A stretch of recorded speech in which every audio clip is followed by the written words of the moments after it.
de combate ao câncer infantil. A doença é a segunda causa de morte entre crianças e adolescentes no Brasil, de acordo com o Conselho Nacional de Saúde. A repórter Juliana Santos está voltando com esses detalhes. Juliana, então, quais são os desafios para vencer essa doença?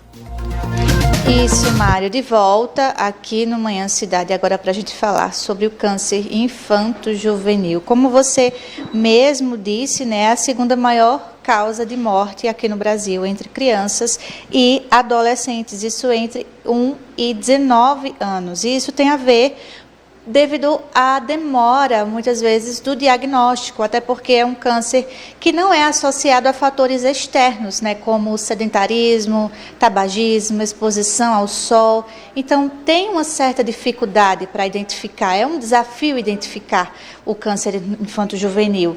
Então, a gente conversou com a Gabriela Oliveira, que é pediatra, sobre esse assunto. A gente vai acompanhar a entrevista com ela agora. Gabriela Oliveira, pediatra, bom dia, bem-vinda à Rádio Cidade. No Brasil, o câncer infanto-juvenil é a segunda maior causa de morte entre crianças e adolescentes. Por que esses dados ainda são tão altos? Bom dia. Bom dia. Porque, na maioria das vezes, esse tipo de câncer está sendo diagnosticado tardiamente. E como ele não tem um jeito de prevenir, não tem a prevenção primária, a nossa prevenção secundária é o diagnóstico precoce. E isso ainda está muito longe de ser atingido. Por isso que esses dados são tão altos. Doutora, como é que a gente pode identificar, né, sintomas, já que são a doença, né, ela não é causada aí por... não tem causas externas, né, como o tabagismo, por exemplo, o sedentarismo, enfim, como outros tipos de câncer. Como é que a gente, numa criança, né, num adolescente, a gente consegue identificar esses sintomas? Consegue identificar alguns através dos sinais e sintomas que a criança ou adolescente apresenta, como dor de cabeça, muito persistente, progressiva.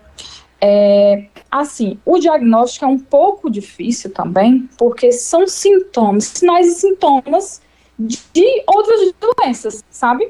Então, é difícil o diagnóstico por conta disso. E aí eu vou citar alguns sintomas, mas eles são comuns a outras doenças, como do abdominal, persistente, de forte intensidade, estrabismo, né, que é aquele olhar repentino, que acontece, tem aquele olhar que o pessoal chama de zarolho popularmente, né, nódulos, caroços pelo corpo, que aparece assim do nada, sem pancada, fratura sem pancada, sem história de trauma, manchas vermelhas, roxas também, que aparecem assim repentinamente, sem a criança ter levado alguma pancada, ter tido algum trauma, desaceleração no crescimento, um aumento do pico cefálico da criança.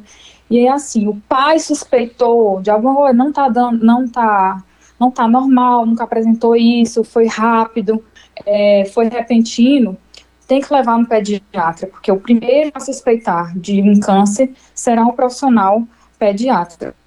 Por isso, a importância também de fazer acompanhamentos regulares com o pediatra. Entendido. No caso, a detecção precoce é fundamental aí para o tratamento. Isso, porque o câncer infanto-juvenil, ele também responde melhor ao tratamento, à quimioterapia, mas eles avançam muito mais rápido e são muito mais invasores.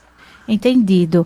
Eu queria que a senhora também reforçasse a importância desse acompanhamento, né? Geralmente, a gente costuma fazer esse acompanhamento pediátrico quando o bebê ainda é pequenininho, né? A gente faz aquele acompanhamento mensalmente. Mas a partir do momento que a criança vai crescendo, muitas vezes a gente esquece de fazer esse acompanhamento. É importante que essa criança seja acompanhada pelo pediatra, para que a saúde dela seja acompanhada, para que, né, qualquer dificuldade, qualquer situação que venha a surgir, essa criança tenha esse acompanhamento para que esse diagnóstico seja feito de uma forma mais rápida. Isso é importante. Como você falou, as consultas assim que o bebê nasce são consultas mais uma perto da outra, né? Mensalmente, ali até os 6 meses. Depois as consultas vão ficando espaçadas, a partir de 6 meses, de 2 em 2 meses. E aí, quando chega a faixa etária de 5 anos, essas consultas têm que ser, no mínimo, anual. né, com o pediatra. Porque, assim, a pediatria, ela é o que eu costumo dizer, que ela é a medicina da longevidade. Você trabalha na pediatria com prevenção. É o melhor, porque aí quando vai no pediatra, ele já suspeita, já começa a investigar, é tudo mais rápido, porque quando o pai vem perceber um sintoma ali alarmante, já pode, assim, estar avançado aquele tipo de doença e principalmente o câncer, que a gente sabe que avança mais rápido, ele progride mais rápido. Perfeito. Doutora Gabriela, muito obrigada por conversar com a gente sobre esse assunto. Por nada, eu que agradeço a oportunidade de esclarecer sobre um tema tão importante para a população. Acompanhamos a entrevista, né, com a Gabriela Oliveira, pediatra, falando sobre os desafios, né, principalmente no diagnóstico do câncer infanto-juvenil, que tem sido aí a segunda maior causa de morte ainda no Brasil entre crianças, né, de 1 ano até os 19 anos de idade. Essa é uma situação que ainda impacta muito, né, em relação ao combate ao câncer, mas como a doutora Gabriela falou para a gente, o acompanhamento periódico ali é de extrema importância, porque o pediatra, né, desde muito cedo vai poder identificar se existe algo para se investigar ou não.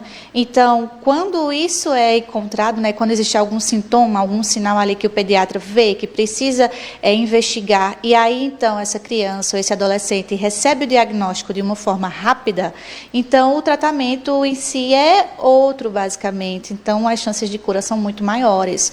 Por isso que é importante, sim, né, que as crianças, os adolescentes tenham esse acompanhamento periódico, né, com o pediatra, né? A gente costuma levar as crianças bebezinhas, né, com frequência ao pediatra, mas aí quando a criança vai crescendo, a gente acaba deixando de fazer essas visitas de rotina. Então é importante, sim, o acompanhamento periódico para investigar aí todo tipo de doença que possa existir, que possa surgir durante o crescimento dessa criança. Mário, eu volto com você.